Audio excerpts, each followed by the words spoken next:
ধন্যবাদ। আমি এই মুহূর্তে অবস্থান করছি শাহবাগ মোড়ে।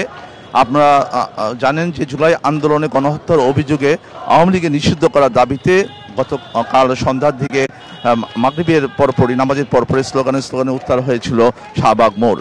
সেই আন্দোলনে অংশ নিয়েছিল বিভিন্ন রাজনৈতিক দলের নেতাকর্মীরা। শাহবাগ মোড় দিয়ে তখন কোনো যানবাহন চলাচল করেনি। আজকে সকাল থেকেও শাহবাগ ব্লকেড আছে। শাহবাগের চারপাশে যে রাস্তাঘাট সব বন্ধ করে দেওয়া হয়েছে।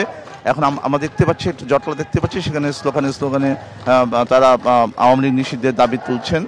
আর আশেপাশে মানে সব চারদিক দিয়ে ব্যারিকেড দিয়ে গাড়ি চলাচল বন্ধ করা হয়েছে। আর এই মানে আস্তে আস্তে লোকজন কিছুটা বাড়ছে মনে হচ্ছে। আর আমরা জানি যে আজকে বিকেল 3টা এখানে অনুষ্ঠান হবে, এখানে সমাবেশ হবে।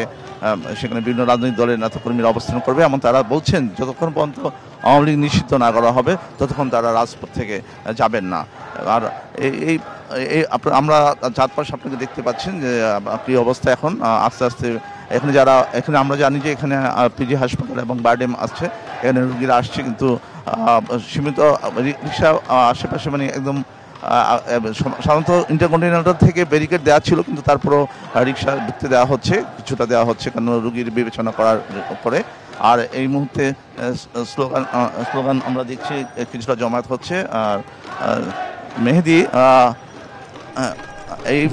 আমরা দেখাচ্ছি যে আপনাদের কি অবস্থা। মেহেদী, আমার কাছে এই ছিল সর্বশেষ। মিন্টু, আপনাকে অসংখ্য